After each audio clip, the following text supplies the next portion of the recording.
Start at the beginning. Okay. Start at the beginning.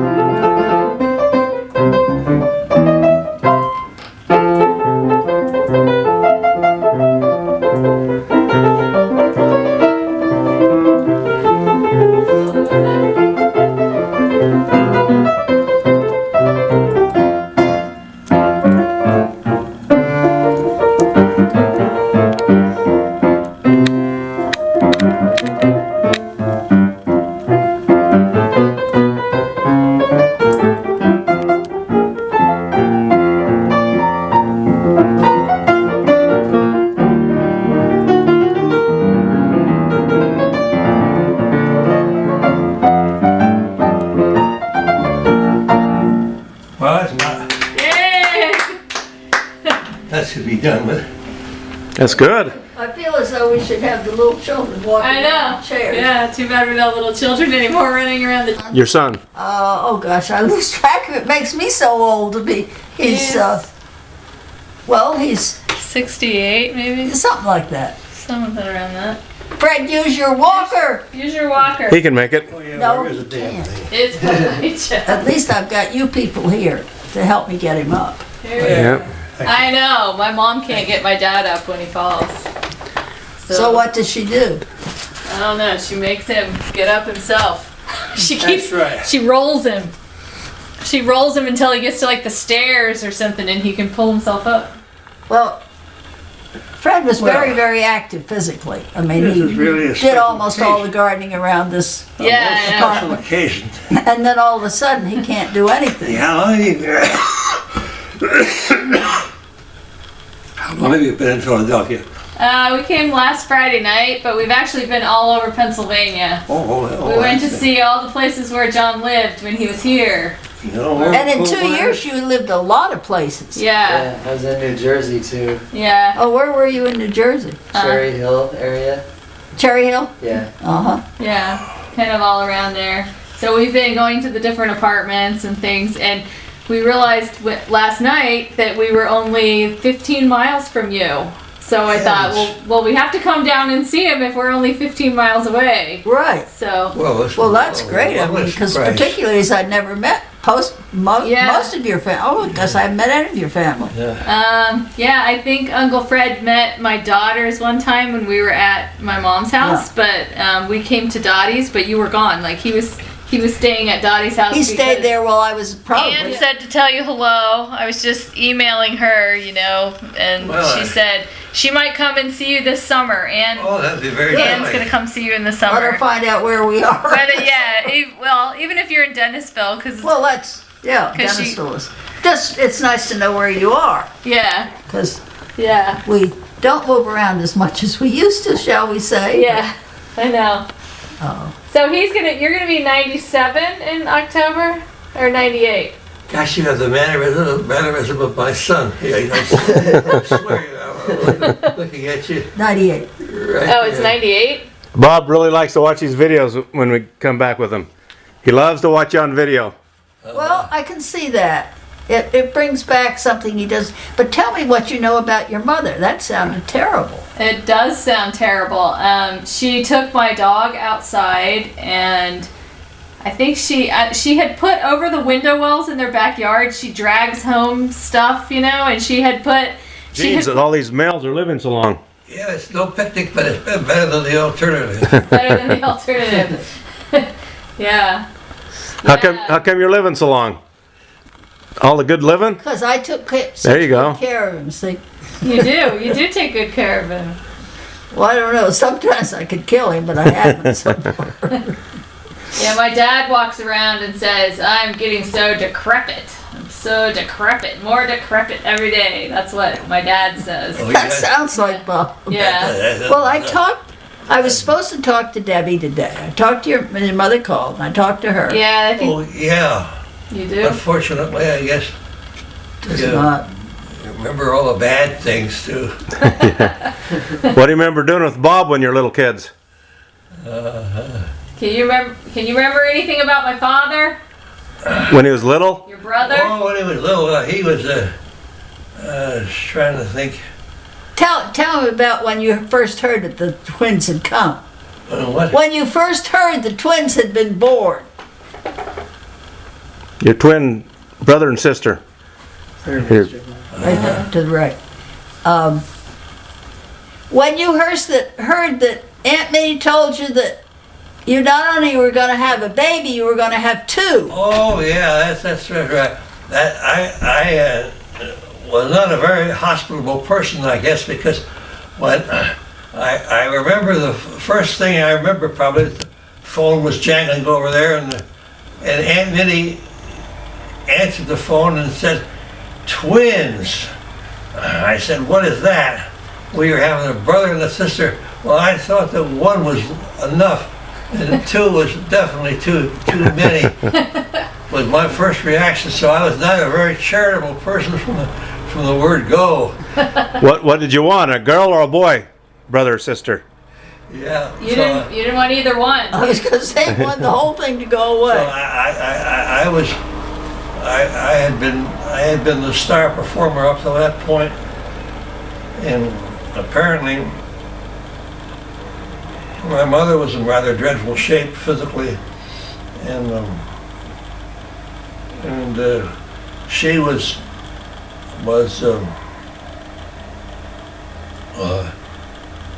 told by Aunt, I forget which one it was, Aunt Minnie, I guess it was had charge of things that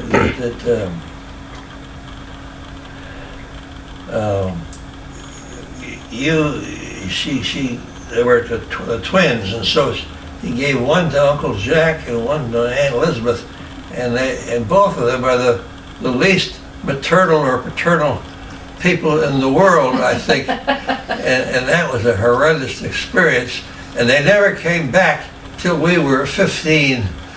Because they didn't want to take care of the twins anymore. Well, they came to visit. Fred's mother fainted at the dining room table, so they put her to bed. And that's when they presented one of these squalling twins to one of them and one to the other and said, rock them all night, rock them all night, rock them all night. They left the first thing the next morning. Oh, that's funny. Apparently it was a horrendous experience, and poor Mom was weak and sick and to death practically, and it was anyway. My early years were sort of a mess. That's the only way to describe it. With twins screaming everywhere. They were not years to bring lots of confidence. Well, the poor twins, they didn't have the formulas and stuff we have today. Right. And they just weren't, they were hungry. Mm-hmm. Well, they're fussy babies, huh? Crying all the time? Well, of course, I was not. Oh yeah, you're. That was pre-my. But from the stories I have heard, they cried constantly. And they were hungry, poor things. Bob doesn't cry much anymore. He just sits in his corner, doesn't say much. You know, he spoke to me. He knew me today. We had. Oh, did you talk to him? Yeah. When Della called.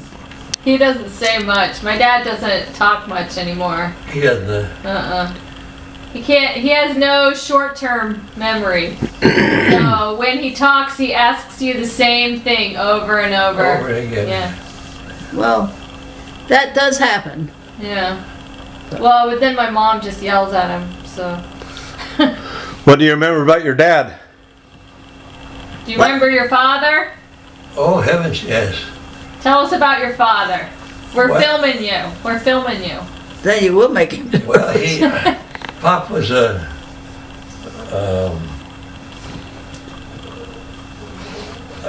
he was rather unsuccessful business-wise. He was and I understand from what little I've heard from the preceding generation that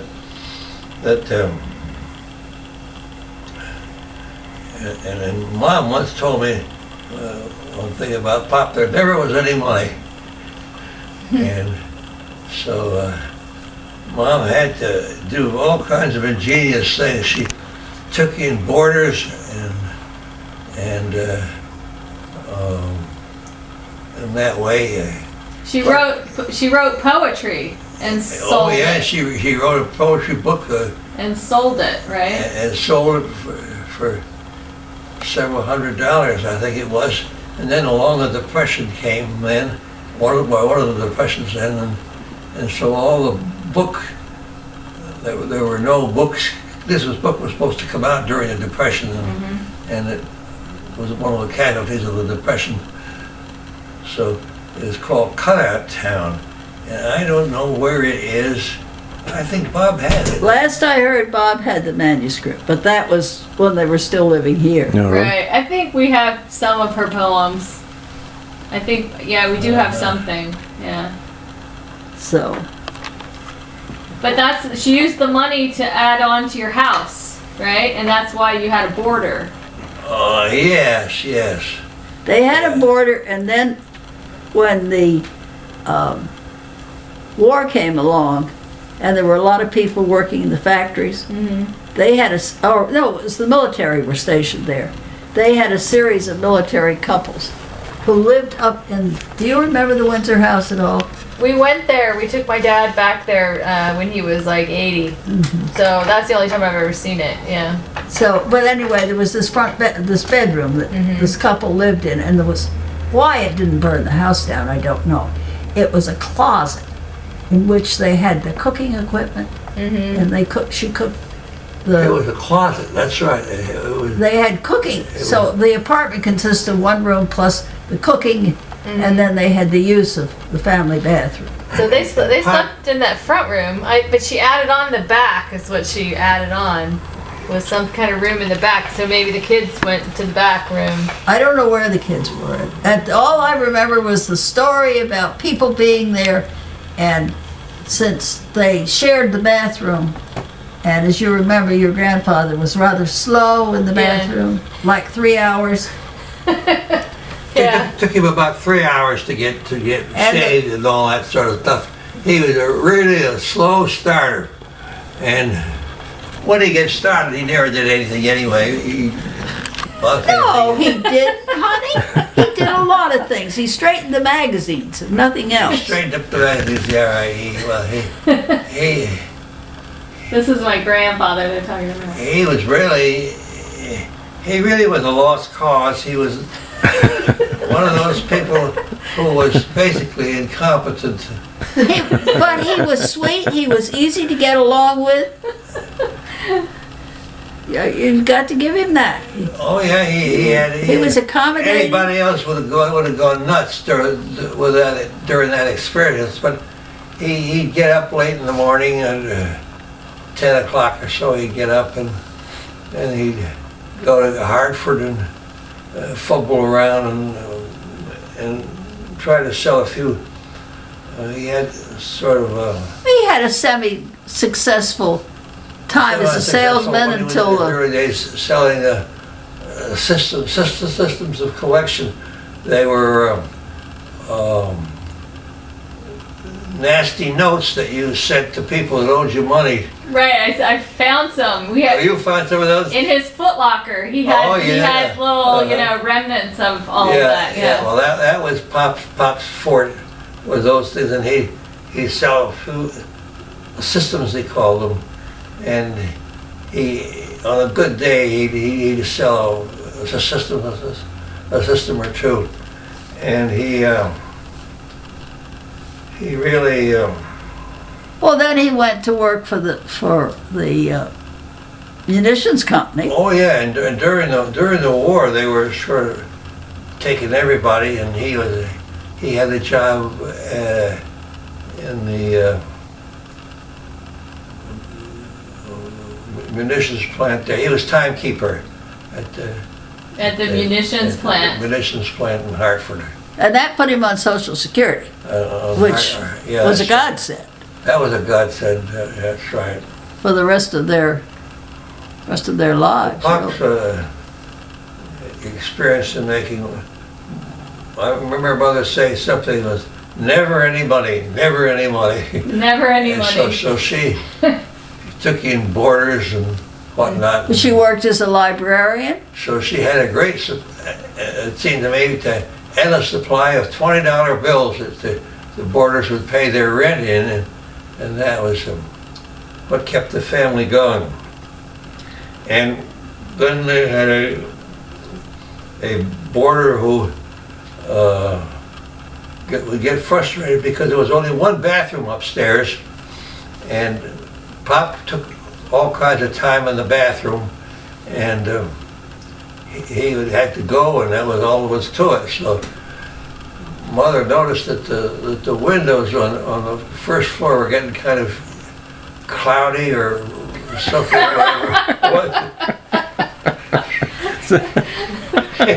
Is it from him going to the bathroom? So that was they had to use the window as the bathroom. So it was not a very sanitary process, I guess, but they all lived through it.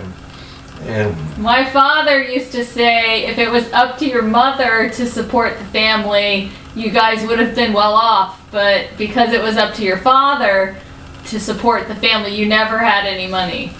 Well, I think that was the answer. Your mother was well, actually, it's your grandmother. Was very, very, very clever in the way she made things do and go and spread them out. And, I mean, she was the one that drove them to move from Hartford down to Windsor so that the boys could go to Loomis. Yeah, I was going to say, you guys did pretty well with schooling and stuff. Did you go to Yale too? We were really fortunate because we lived only a mile from the school or a little less, and in those days, if you lived in the village, you were that was a free Bible tuition. school. And if it weren't for Loomis, I wouldn't have gotten the Yale scholarship. And Right. if I hadn't got the Yale scholarship, I wouldn't have gone to college. And the opportunities were very, very poor. And your mother figured that all out, right? Oh, yes. Mom figured it all out, and so we were being residents of Windsor. We had first crack at Loomis, which was a wonderful school. It really was. It was so we very fortunately got a good education when that was not necessarily in the cards. Yeah. Yeah. And What else do you remember about your mom? so, Mom, pardon? What else do you remember about your mom? Oh, she had a will of iron. There's this little old lady who you thought would be very, ineffectual. She had a will of iron, and she, when she decided to do something, she figured all the angles out of how getting to Loomis was the absolute imperative.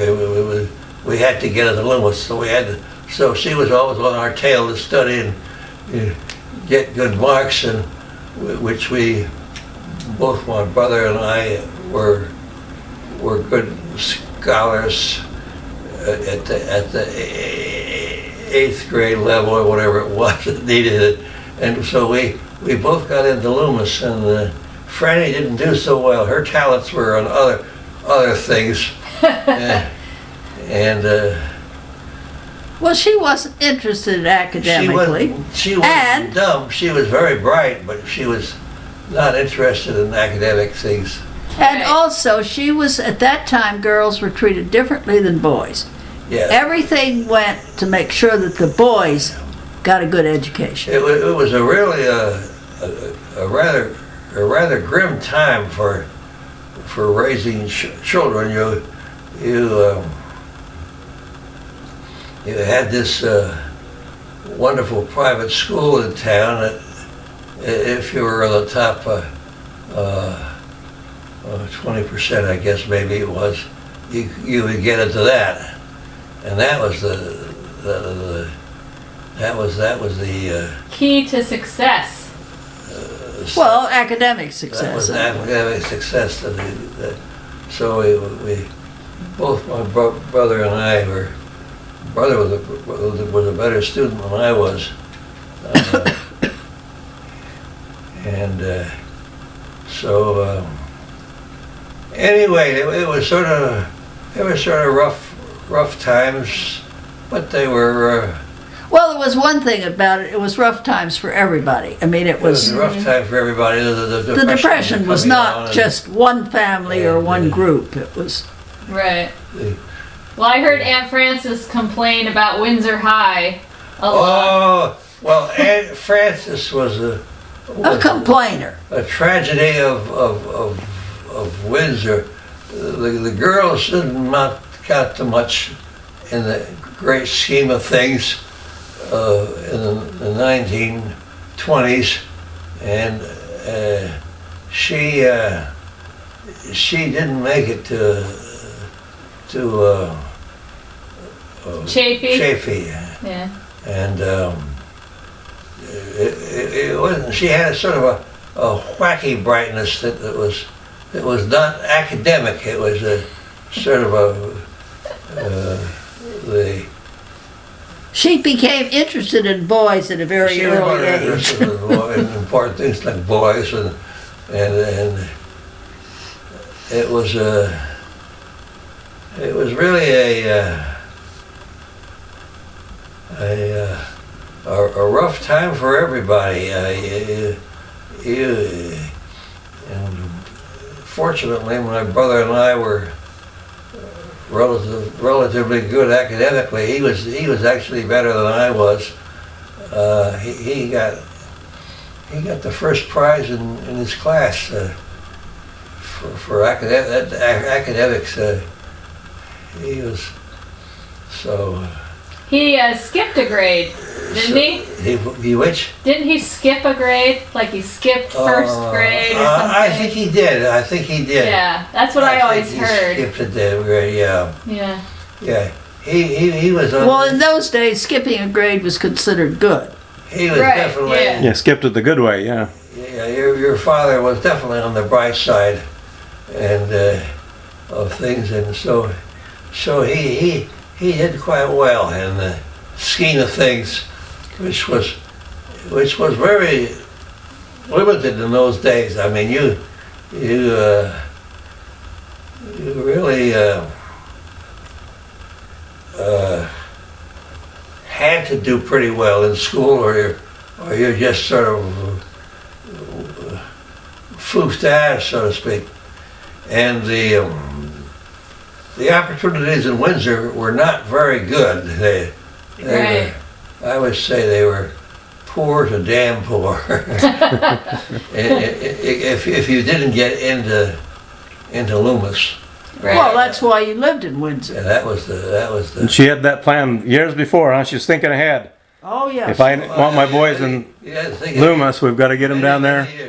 And Yeah, Mom I'm was sure a she great started one, planning it thinking ahead, about the time the Pop twins had were no born. more idea what was going on than the man in the moon. And He was up in the toilet, huh? Sitting. he was a drifter.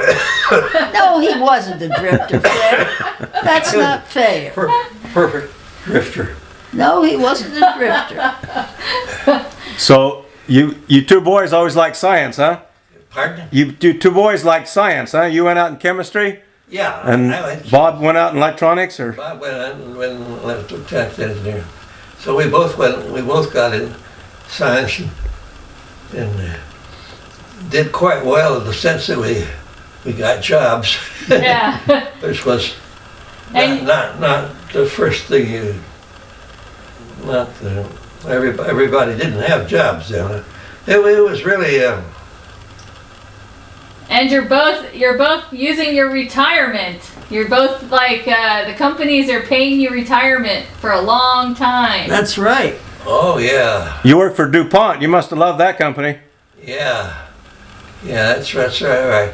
Good old Uncle Doopy. It was really really, Well, nobody sticks around in their same jobs the way Not they used anymore. to. I know, not anymore.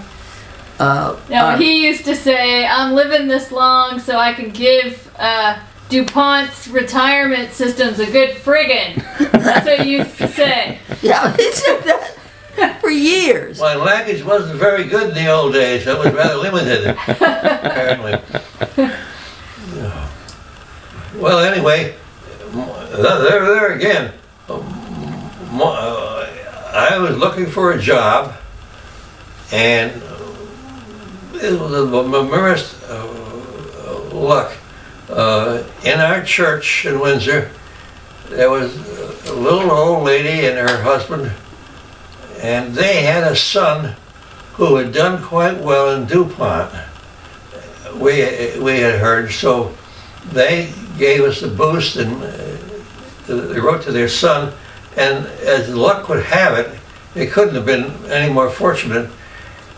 The guy who'd done well in DuPont was head of the rubber laboratory, which was right next to the Jackson laboratory where I wanted to work. And so he, of course, was buddy with the boss there, and I was able to get a job, get my application acted upon by the merest of fortune. And that was my my mother's friend at church, whose son-in-law was the big wheel of the rubber lab, which was right next to Jackson Laboratory. So that was a lucky for me that I got my application looked at, because there was a file of that, I'm sure on the research director's desk of hopeful applicants. Yeah, the depression was a really how is the job market now? Is it? It's bad. It's bad now again. It's sad again? Yeah. Oh, that's too bad. Getting slowly better now, but Slowly, very Yeah. slowly. Very slowly. So your mother was useful to you again because she helped you get your job. Oh yeah. Mom knew all the angles and worked all the angles that she had, and she was a very enterprising. And so we not only through her I got hired at that laboratory, Jackson Laboratory, which was where, and in that time, that was around 1940, was it? Yeah. Yeah, probably. Yeah. then you went and served in the war? Pardon? You were called away to go serve in the war too? Yeah, No. was he in the Well, war or No, not? he couldn't be. I was lucky in that respect. I was DuPont had a big project on The nuclear bomb. on the chemicals that were used. They needed a certain branch of fluorinated chemicals, and DuPont was about the only place in the country that made those, and so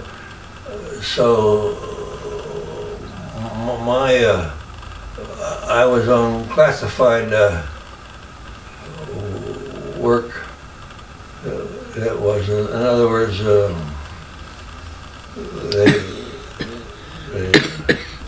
they told you what to do and what you would work on and everything, and it was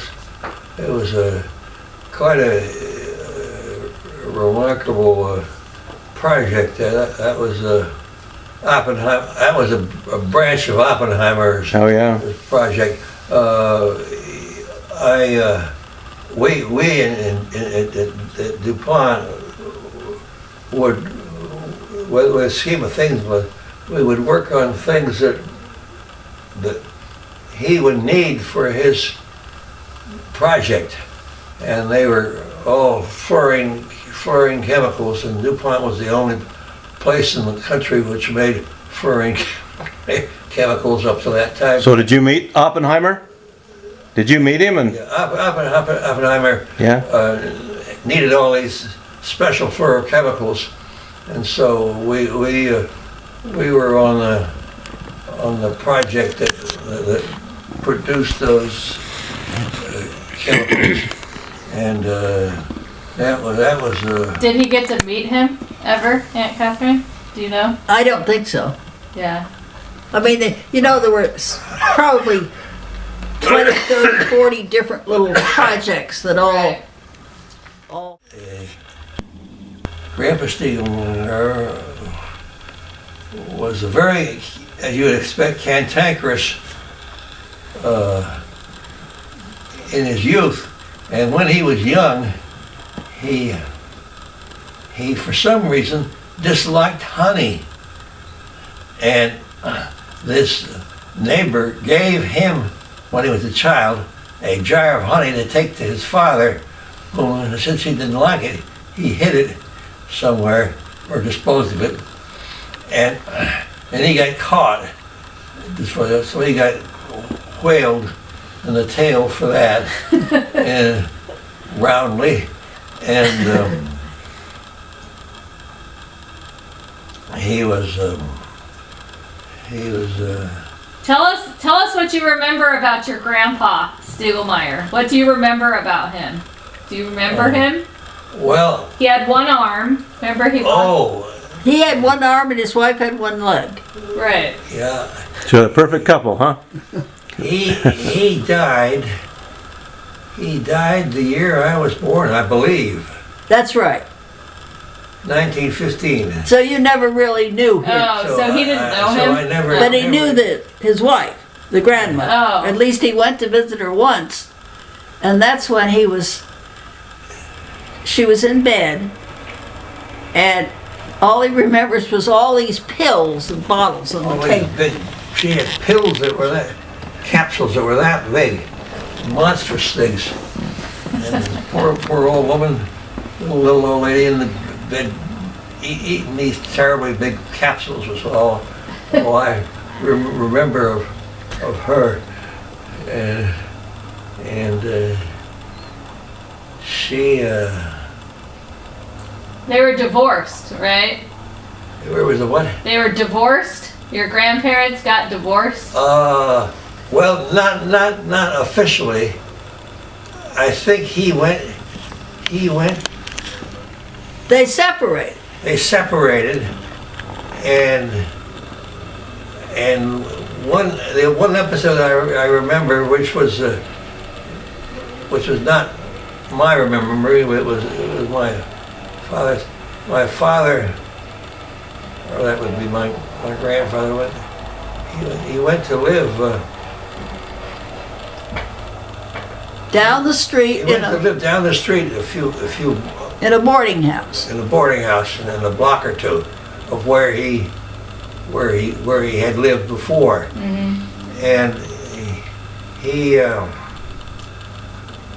when she died, he went back to the old place and said something about there are the jams all neatly plugged. I guess she was too good for me, and which was probably true. He got cantankerous, and so he went to live by himself. So that's a warning. Years from now, when you get cantankerous, don't make your what do you call it, not breadwinner, but mad. So that's not very, Your spouse, your wife, your spouse. whatever. That's not a very good policy. Remember that, dear. Try to get along with your wife. That's the sum of it. And that's easy, often easier said than done. But it's Advice for the young. anyway. So he visited the old home and saw the jams all neatly in rows, and I guess she was too good for me, was with her. And that probably is, you probably should marry somebody better than you are, because that's the way the human race Betters itself, huh? proves, you know. So that's just, That's a compliment, Aunt Catherine. I don't know. oh, I did awfully well in the marriage lottery. I really did. In retrospect, I The marriage I lottery. did a lot better than I could have expected by the laws of chance or what. It would be pretty grim. Just to have someone live as long as you to take care of you, that's pretty lucky right there. That's right. Oh, When dear. those nice Stay out young of those fellows from window the wells. Mormon Yeah. church stop by and visit us. You know, I tell them stories about my father and mother and whatnot. And, you know, be sure you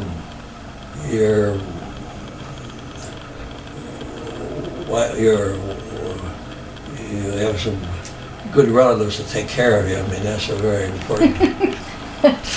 Yeah, we're talking about my parents might have to move in with me, you know, sooner than we thought if my mom's gonna keep falling in window wells and I was wondering about how that would work out. yeah, my sister's, well, what we might do is get her one of those buttons that you push, you know, like so that she can get a hold of somebody. Because my dad is, Yeah, it would. How old was your mother when she died? She was 87, seems to me. I was thinking like 84, but I don't know. I'm not But it sure. was, What year was it? I'm not. Oh golly. a long time ago. I'm You gonna know- guess 1961 or 62 because I was like 4 or 5. Yeah, you were real little. I was like 4 or 5 when your mom died. So that would have been like Yes. 61, something like that. So I remember you and your sister being real little children dressed up in white dresses to go to the funeral. yeah, I don't remember the funeral at all. I remember I don't remember the funeral at all, but I remember you two girls standing there by the kitchen counter getting Uh-huh. ready to go. Yeah. I remember Grandpa's funeral because we came up to, well, it wasn't a funeral, but like when we came up to Stroudsburg to bury him. I remember that. Because I was like 8 then. He died. Yeah. He lived like 4 years longer. After your mother did. After, yeah. After Well, we buried Grandma. both your mother and father at the same time. Right. Grandma, Because Grandpa. we had kept her ashes in Fred's closet, not mine. Yeah. Yeah. Well, Wait. didn't Aunt Frances have the ashes for a while? Too? Because Anne remembers knocking them over or something. Well, this was when we got together for the occasion. Oh, yeah. Where are you going to be buried? Pardon? Where are you going to be buried at? You know, I never thought about that. I can tell you where you're going to be I buried. always thought, Where? West Laurel Hill Cemetery up here in Philadelphia. In Philadelphia? Because we have the plot there. I bought plots for my parents in a graveyard by my house. Just, you know. And they're like, why do we want to be in Utah? And I was like, I don't know where else to put you. I mean, we're here, so. Somebody's here. Well, the reason that we have the cemetery is my grandmother's daughter, other than my mother, the other daughter, died when she was 8 years old. And so they bought the bunch family of plots. plot, and everybody else has been buried there since, and it's still, actually, I inherited from my cousin two more Two plots. spots. 7 or 8, something like that. And in those days, they started them young. Well, everybody had a piano in their house. Yeah, that's right. Everybody had a piano. There isn't a piano in hardly a piano in the whole darn apartment house. Yours is the only one. I think ours was the only one. So you just took to it. You really liked it when you were young, huh? Pardon? You liked the piano when you were young. Yeah. And then he studied more at Loomis. Yeah, my father always said you got the piano lessons because you were the oldest, and they didn't have any money for anyone else. So my father didn't have piano lessons because you had them. That's right. Well, knowing the lady that was Fred's first piano teacher, it's a miracle he learned any piano. Yeah, it was. They were tight economic times for sure. But fortunately, Fred also decided that he was good at the piano, but he was not good enough to live by it. Yeah. Yep. A person who never saw my mother. Well, when you see that picture, that's the picture of Mom. But it's supposed to be Aunt Sally. It was Aunt Sally. Oh. She posed The for her. artist saw the family lines, Uh-huh. and it was a picture of my mother instead of Aunt Sally. And yet it was That's obviously Aunt Sally. It was Yeah. the picture that they had painted when she retired from the University of Oh, Kentucky. the one that's hanging in the dorm or the Yeah. whatever that's named after her? Yeah. Yeah. Cool. So down at the University of Kentucky? Kentucky, there is a picture of Mother, but it really was Aunt Sally, and it was done by the artist who never saw my mother. And it was a certain image of her Well, it was family resemblance. rather than an Aunt Sally. Yeah. To him, it looked like his Yeah. mom. Yeah. So you had two aunts that taught mathematics, or one aunt? How did that work? It's what? Which was the aunt that was the mathematician? Elizabeth? That was Yeah. Aunt Elizabeth. Yeah. Aunt Elizabeth. She was quite a whiz at math. That was your father's sister. No. No, my mother's sister. Oh, mother's sister. And oh yeah, here's a little thing. She was very sharp, money wise, and they had a very indulgent uncle who gave a dime to Mother and a nickel to Aunt Elizabeth. And Aunt Elizabeth knew that the nickel was not as valuable as the dime, and so she traded her nickel for her Her bigger nickel for the littler dime. sister's dime, smaller dime. So this has got to be better. It's bigger, huh? And that was a family sore point of some sort. It really was. It got to be kind of a family sore point. Aunt Elizabeth got the dime and Mom got the nickel. Where did Aunt Elizabeth teach in college? She taught math? She taught math. At where? The University of Michigan? University of Michigan. Yeah. She ever help you with math? You and Bob? My brother was pretty good at math, and he actually got better. He got better marks than I did at Loomis.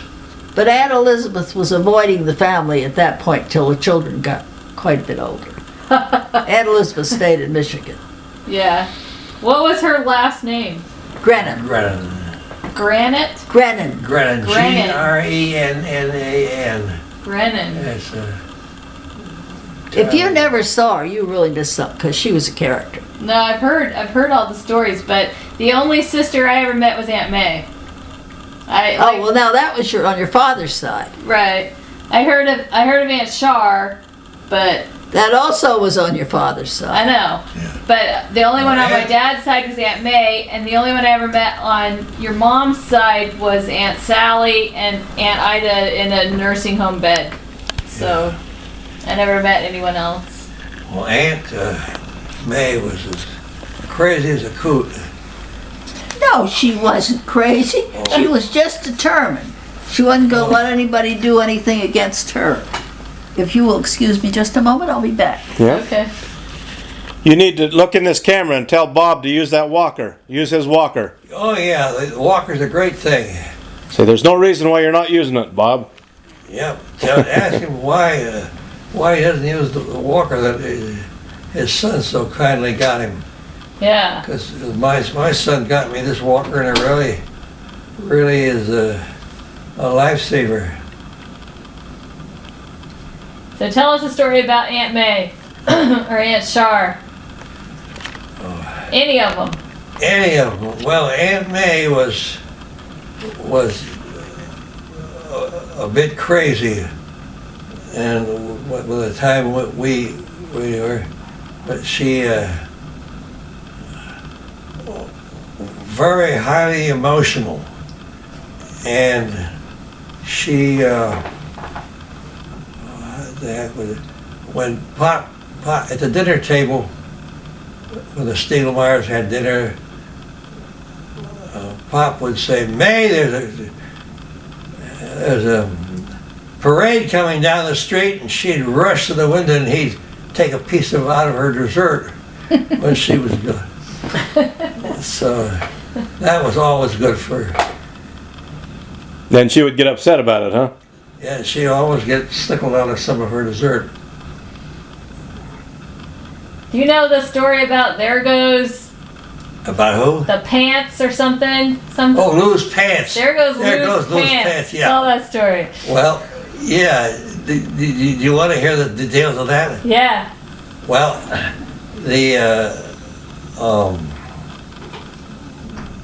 my father married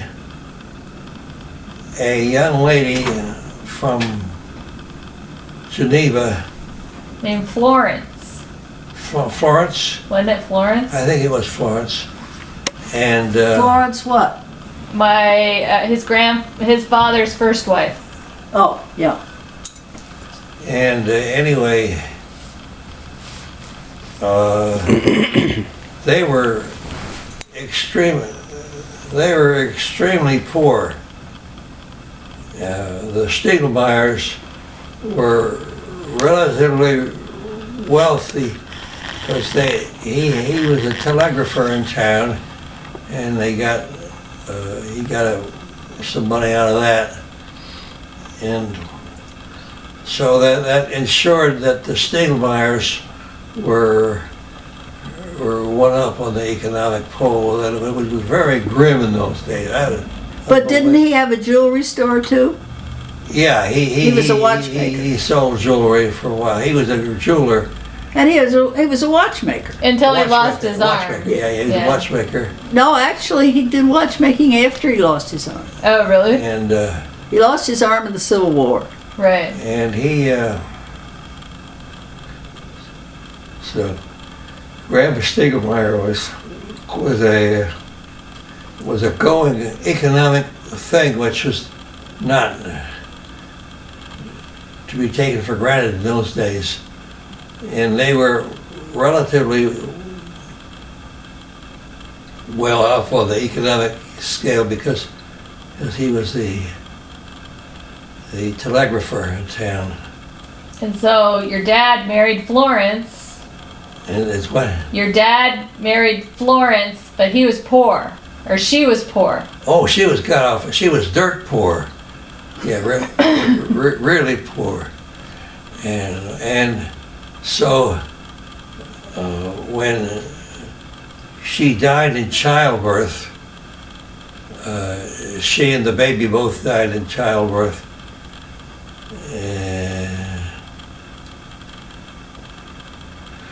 There were some clothes left that didn't amount to much, but He had to move out. They were living with her family, right? they were living with their family, and he had to move out. So he came back home, and somehow or other, he got hold of Lou's pants. That was my father's pants, and Wouldn't give them back. wouldn't give them back. His Aunt May shrieked when she saw Mr. what's his name? Vermillion, I think was their name. wearing "There Goes Lou's Pants."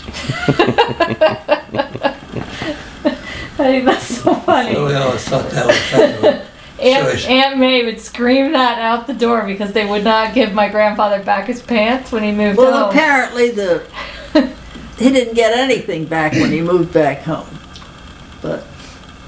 And Aunt May was not one to say things quietly. Now, did you meet Aunt May? I did meet her. Because whenever things were rough at home, and that was most of the time, because Pop never brought anything in.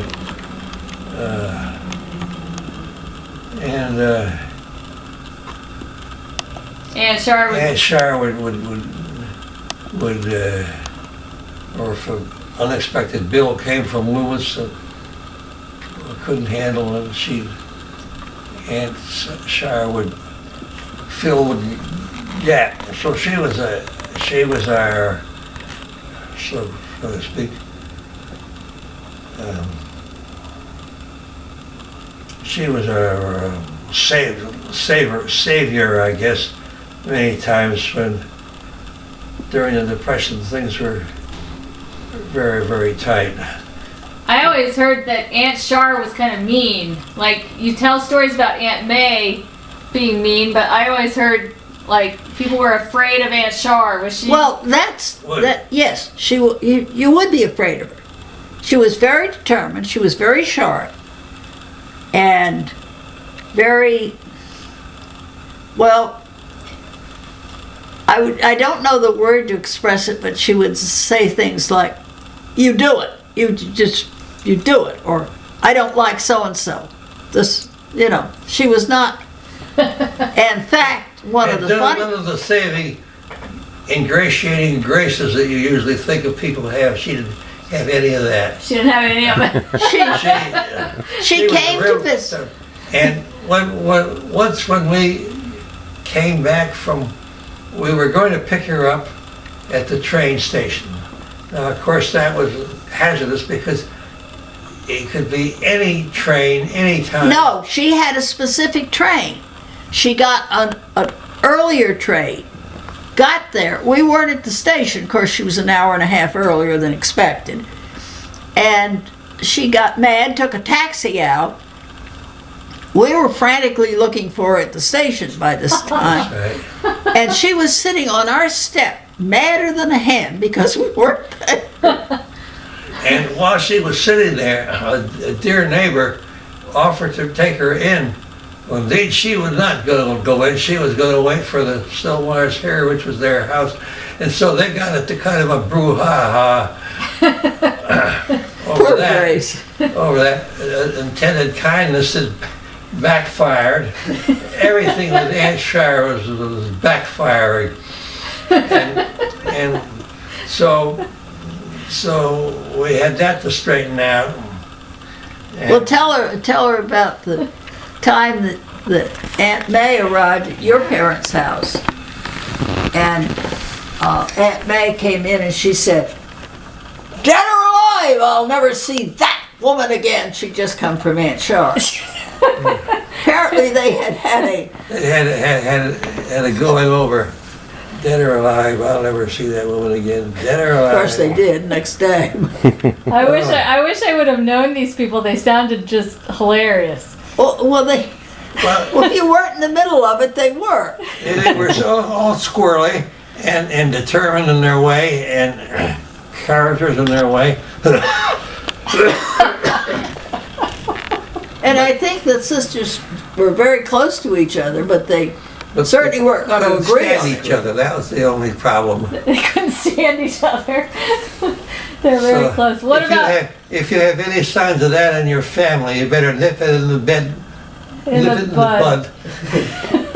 What about like your mom's sisters? They were determined as well, but they weren't. They were quietly determined, yeah. They were more. Aunt Shire was noisily determined. Yeah, well, his mother's sisters were just different. They were calmer, They were calm and determined, but they were also well educated. So you had a whole bunch of aunts that were really well educated. Certainly Oh, yeah. for those days they were. Aunt Elizabeth had the first PhD granted to a woman in 1909, something like that. At her At university the University At of the Illinois. University of of Michigan. And she taught at the University of Michigan for quite a while. And Aunt Sally must have had a PhD too. And Aunt Sally didn't. Aunt Sally did it the hard way. She was she had Aunt Purse. This was a family secret. Uncle Purse. Uncle Purse. Uncle Purse was engaged to my mother. Oh, really? I was lucky that I And was. she brought him home to And meet mother- the family. My mother brought him home and Aunt Sally was there, and she snickled him away from her. You never heard that story, huh? Oh, well, No. good. That's too good to be forgotten. She snickled Aunt Sally Uncle Away Purse away.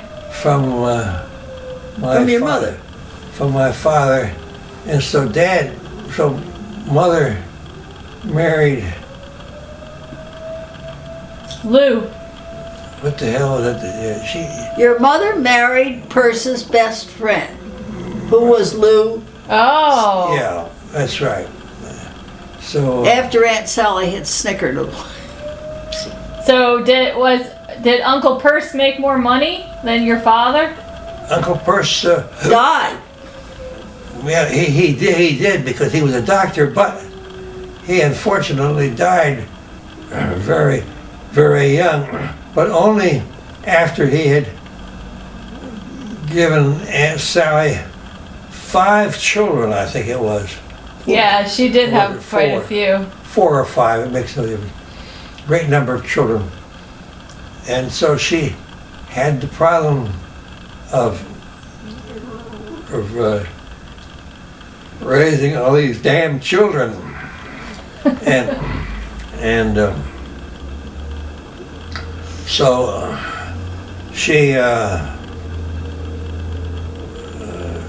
she didn't have any skills at all, marketable skills at all, and she went to the University of Kentucky. where they lived in Kentucky, and by golly, she worked herself up to be dean of women there. I knew she was dean of women, but she didn't have any degree. They never had any degree, and She had a teacher's degree she had her teacher's degree, of course. from But the. anyway, she. She was a hard worker. Very funny.